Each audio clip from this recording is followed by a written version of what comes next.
প্রিয় দর্শক, আপনারা কিন্তু এটা দেখেছেন কি? এটা কি বলুন তো? এটা এই যে ভুট্টোর পুরা একটা ফল। এটা আপনার গাছে এরকম এরকম করে অনেক, একটা গাছে দুটো ধরে, তিনটে ধরে, হ্যাঁ, দুটো তিনটে ধরলে বড় বড় হয়, আবার চারটে পাঁচটাও ধরে। এটা আপনার পরিপক্ক হয়ে গেছে যখন, তখন এইটা গাছ থেকে তুলে নেওয়া হয়েছে। এইবার এই যে খোসা সমেত আছে দেখুন, এটা এরকম এরকম করে যদি এরকম করে যদি ছাড়ানো হয়, দেখুন একটা একটা করে যদি ছাড়াই, তাহলে দেখুন এই যে এইটা আপনার এই যে আপনার ভেতর থেকে কি সুন্দর একটা বাড়ি আসলো। এটা খোসা, এই যে এটা পুরা ফল, তার মানে ফলের ভেতরেই তো বীজ থাকে। এটা হচ্ছে ভুট্টোর পুরো একটা ফল, দেখুন কি সুন্দর লাগছে। এটা বেশ বড় হয়েছে। এখানে কতগুলো সারি সারি এই যে বীজ, এই যে এইগুলো ভুট্টো, ওই সারি সারি এইরকম এগুলো দেখতে হয়। তারপর কি করা হয়, এটা শুকিয়ে নেওয়া হয়। শুকিয়ে নেওয়ার পর আজকাল মেশিনও উঠেছে, হ্যাঁ, মেশিনের সাহায্যেও এই বীজগুলো ছাড়ানো হয়। বা এই যে একটা একটা করে এই যে এরকম করে এটা পুড়িয়েও খাওয়া যায়। কিন্তু পুরাটা দেখবেন অনেকে শিলংয়ে যারা গেছে, এটা পুরা জিনিসটা একটা এই আঁচের উপরে এরকম দিয়ে পুরানো হয়, পুড়িয়ে বিক্রি হয়। 30 টাকা 40 টাকা এক একটা এই যে দাম আর কি। শিলংয়ে বহুল প্রচলিত, আপনারা যে পুলিশ বাজার আছে ওখানে পাওয়া যায়।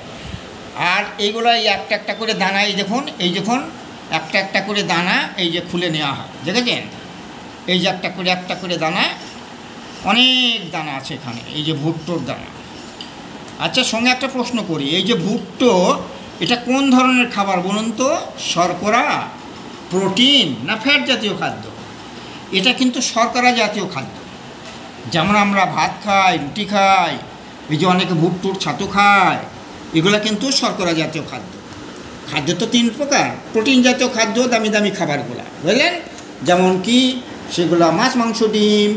আর যেগুলো বেশি পরিমাণে খায়, ভাত, তারপর রুটি, এই যে ভুট্টো, এগুলো সব কিন্তু শর্করা জাতীয় খাদ্য। আর ফ্যাট জাতীয় খাদ্য তো আপনারা জানেনই।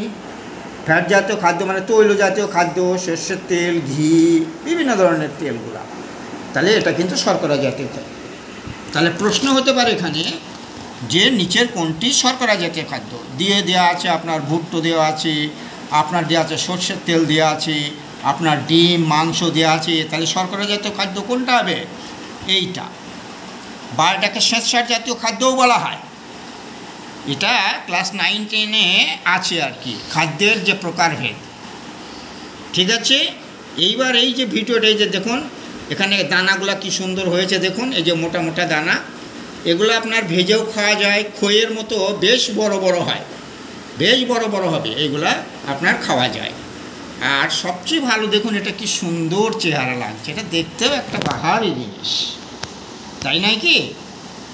তাই এটা আপনারা যারা চাষ করে তাদের কাছ থেকে নিতে পারেন, নিজে ছাড়িয়ে তারপর এইগুলো আপনার ভেজে খেতে কি মজা লাগবে না? বা নিজেরাও ছাতু করতে পারেন। এটা একটা সুন্দর জিনিস আপনাদের আজ আমি দেখালাম। ঠিক আছে, সবাই লাইক করবেন, সাবস্ক্রাইব করবেন এবং শেয়ার করবেন। কেমন? আমার ভিডিও চ্যানেলটি আপনারা সাবস্ক্রাইব অবশ্যই করবেন। Thank you all.